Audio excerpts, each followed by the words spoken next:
Well, hey everybody, and welcome back to another episode of the Canning Nana. So today I'm continuing with the pantry challenge and only using the things that are in my pantry, in my home, and we are going to be making chicken fried steak with some fresh broccoli and some mashed potatoes from some fresh potatoes. So I've already got the gravy done, the country fried gravy. It's got lots of pepper in it. I'm really thrilled because this came in today and we have been completely out. So normally I buy this about 3 or 4 of them for the year, and we just ran out. So I got this one in yesterday.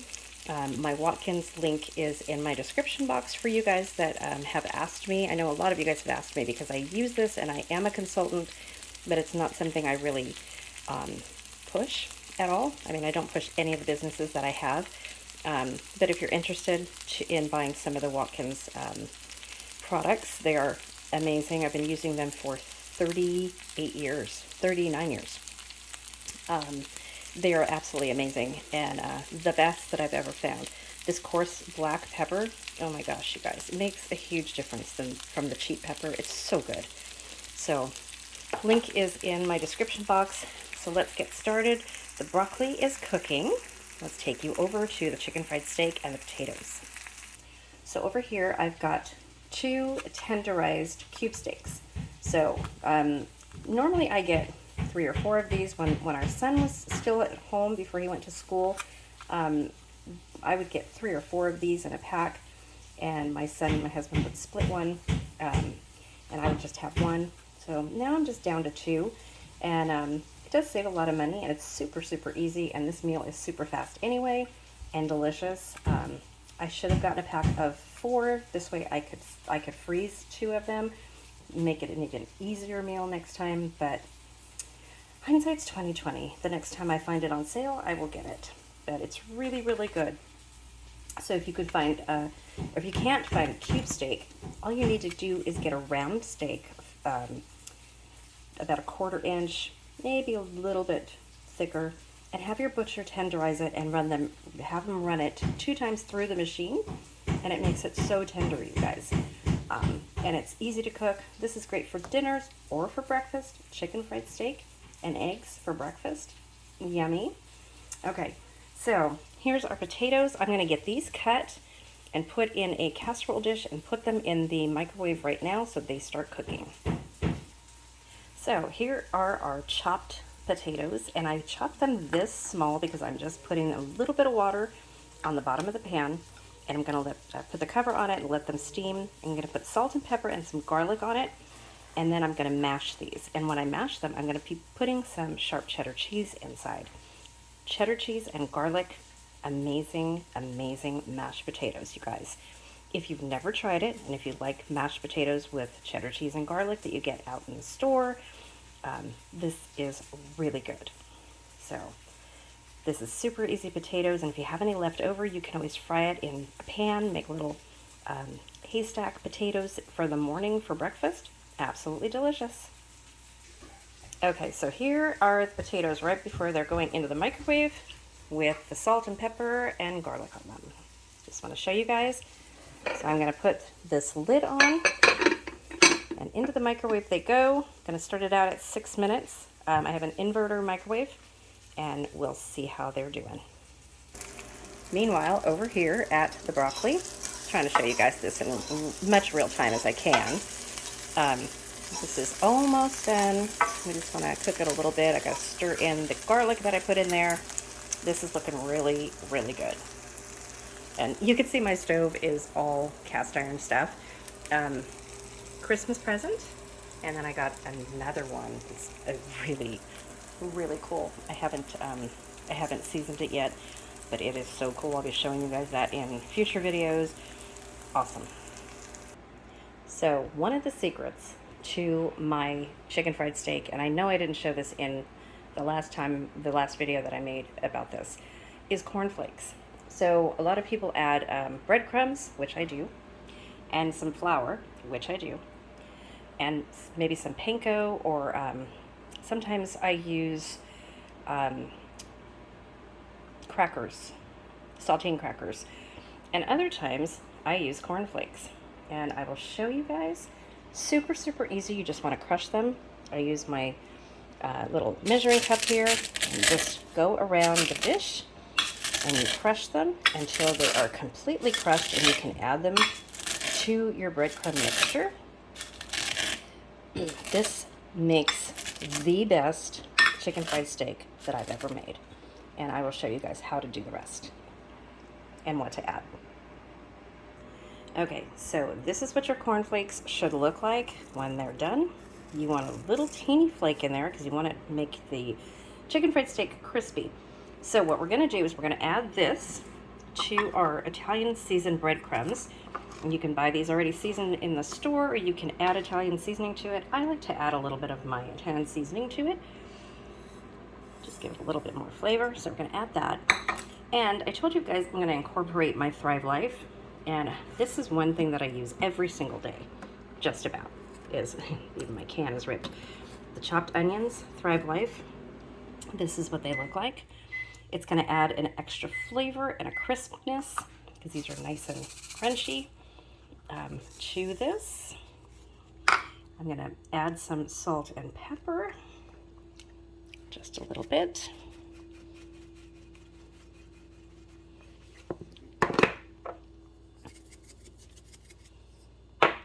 And then we're going to mix it up.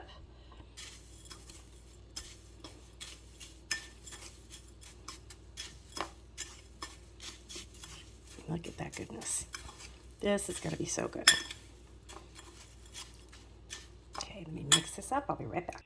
Okay, so here is what it looks like completely done. And this I honestly made a little bit too much. I'm probably going to take a little bit out of there before I put the chicken fried steak in. But you can always save a little bit and then add it if you start to run out and run low. This saves really well. You can put it in your refrigerator. You can put it in a Ziploc, take all the air out. You can put it in a food saver bag or a mason jar. So a mason jar is what I like to do, and keep it on the shelf, and it will stay for several months. You can take the air out if you have the attachment for your food saver and keep it even longer. I like to make these ahead of time. I honestly don't have any of my batters or anything made this year or even last year. I don't think I made any because we had trouble finding flour and such. And even when I got the flour and put them into my 5-gallon buckets, I haven't made any batters. So that's one of my goals for this year, is to have some of my batters already made, make things even easier. Okay, so I have a bowl right here of just flour, and I have 1 egg. So I'm going to beat this 1 egg. It was bad. So, and then I'll take you guys back and show you how I do this and why I have 3 bowls here. Okay, now we're going to come over here and I'm going to show you how I do the chicken fried steak. So, I take my chicken fried steak and put it in the flour. Okay, now I'm hands-free, so I can show you guys. I'm sure you can see. Okay, so you want to put it in the flour like this. Make sure it's completely covered on both sides. And I also put the potatoes in for another 6 minutes, just so you guys know. Okay, next, we're going to come over here to the egg wash, and we're going to do the same thing. We're just going to cover it in the egg wash, like this. Completely soaked, just like that. And then we're going to put it in our other mixture, our breadcrumbs, our crunchy mixture. So you put the flour on there first to make it crunchy. This is how you get any kind of meat crunchy, guys. Fried chicken, do the same thing. I do an amazing liver, yes, liver, a liver dish like this. It is out of this world, and nobody knows it's liver, and it's made pretty much the same way, except it has its own gravy. It is amazing. I'm gonna have to show you guys that. We're gonna have to make that soon. Even my husband will eat that. Okay, there you go. We're just gonna make sure that it's all coated like that, and we're gonna take it over to the stove. Okay, so I'm gonna put this in the pan. It's a hot pan.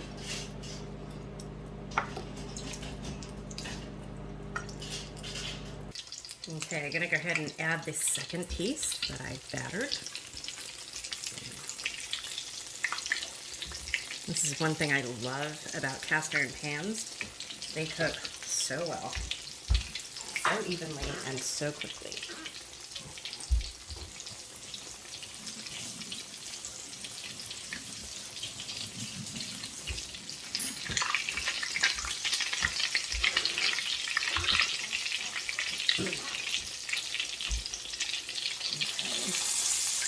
So I'm just going to let these brown, and then I'm going to flip them over.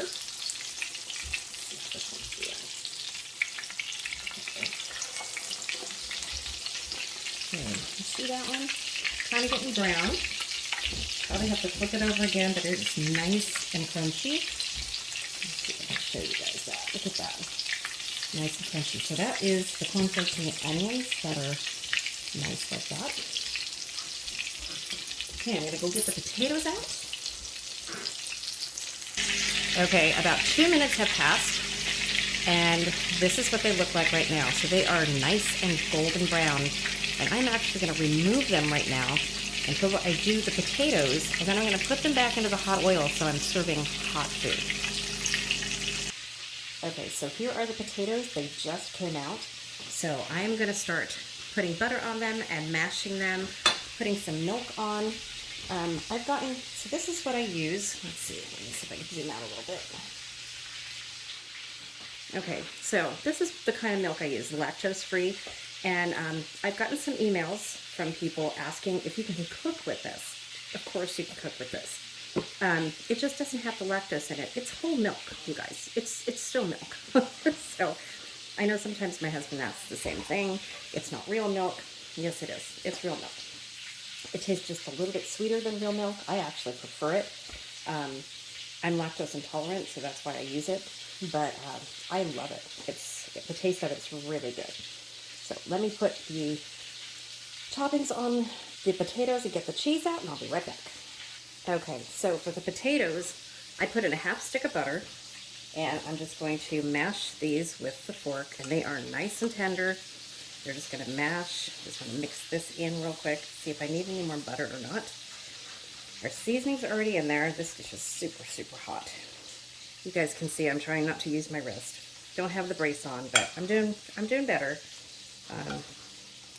It's getting there. Thank you for all of your prayers and the thoughts and cards. Oh my gosh, you guys are amazing. Thank you so much. Okay, so I'm going to add a little bit of milk to this. Okay. And start mashing it. And yes, I did leave the skins on because I prefer them like that when we're doing fresh mashed potatoes. Oh, this is really hard one-handed. Okay, they mash pretty quickly. You want to get them mashed and then add the cheese in and then mash that. Okay. I just prefer potatoes with skins. So one bad thing about canning potatoes is you can't can potatoes with skins on them because it leaves bacteria in the jar, because you really can't get all of the dirt out of potatoes. No matter how much you clean them, it's pretty impossible to do. I know some people do it, and I've done it before, and I've used the potatoes right away. Not right away, but within, a month or so. But it's best to can potatoes without the skins. But when you're making mashed potatoes with country-style gravy, this is so good. So I'm going to get a little bit more butter and a little bit more milk, and then we're going to add the cheese. Okay, so I went ahead and I added some more milk and some butter. Now, this is perfectly fine if it's a little bit watery and thin, which it really isn't, but it's okay if you get it that way, because if you're adding the cheese, it's going to thicken it right up.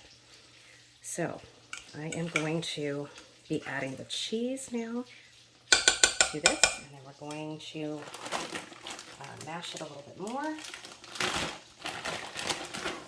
I'm really thankful I bought 2 of these. I wasn't planning on doing this pantry challenge, and then I thought, well, why not? I haven't done that in a long time, and I've never done it on camera. So I'm not going to be filming every single day, but most days I will, especially for dinner. Okay, so I'm going to mix that in.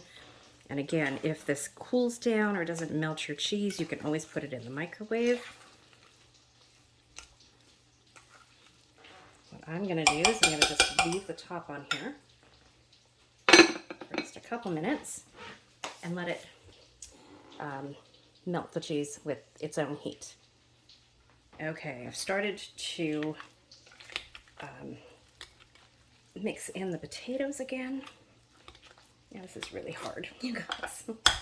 I can't hold the other side of the dish with this one hand, so I'm literally doing this one-handed, which is fine. And you can see how creamy these come out. They are so good.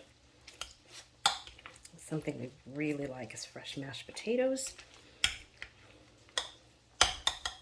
When you don't have any, you can always use the instant mashed potatoes. Thrive makes a really good instant mashed potato. It's good, but I only use the pantry can of that, and for us, it's kind of small, and I always wind up adding more potatoes to make it creamy like this. It's one of my least favorite Thrive foods. I will put it that way. I like it. It tastes really good, but I like some of the other brands better.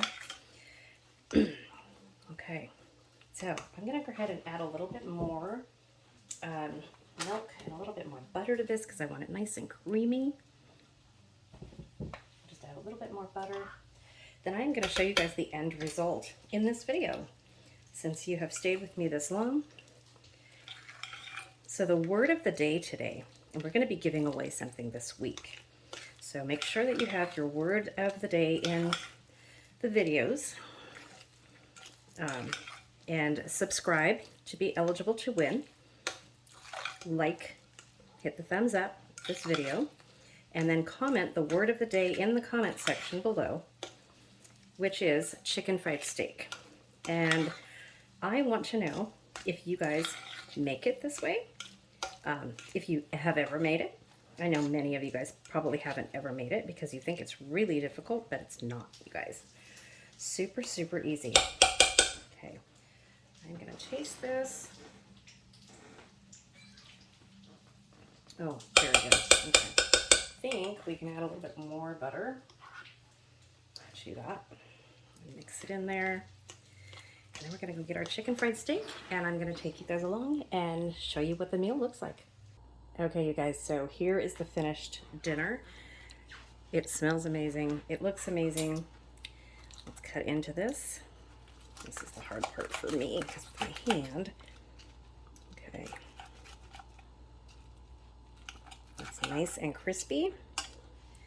And let's show you guys. Oops, come on. Okay, there you go. Inside there. That's what it looks like. There we go. Focus. So, that is how you make chicken fried steak, you guys. Okay, let me just taste a little piece of this, and then I need to serve this to my husband. Let's see. Oh, wow. Oh, man. I love when I make this. It is so good. So good. So I'm going to serve this with some country gravy on the top. Just like this. And also some country gravy on the mashed potatoes. And there you go. Easy dinner. So filming, it took me just about 20 minutes to do this. Not filming, it probably takes about 10 to 12 minutes. Super, super quick, you guys. Super quick. It took me this long because I had to show you guys every step of the way and stop and start and stop and start. Super easy. So the potatoes were in for a total of 12 minutes. The broccoli cooked right away. I just sauteed that with some butter and garlic and some seasoning. And then you saw how quick the chicken fried steak was. So there you go, chicken fried steak dinner. Don't forget to put the word of the day in the comment section below, and I will see you guys in the next video. And don't forget, we started our new channel. Our first video is up. What can be more fun than sitting at home? Everything. So you guys go check it out. The channel name is More Fun Than Sitting at Home. And we hope to see you there for our travel adventures and some Disney trivia and stuff like that. And then here for all our canning and food preservation. So you get the best of both worlds, and we get to have fun in both channels. I will see you guys soon. Looking forward to the comments, and next video up is the Q&A video where you're going to leave your questions in the bottom. Yep, that's Noah, you guys. He's hungry. Okay, I will explain all that in the next video. Thank you for watching, and have a great evening.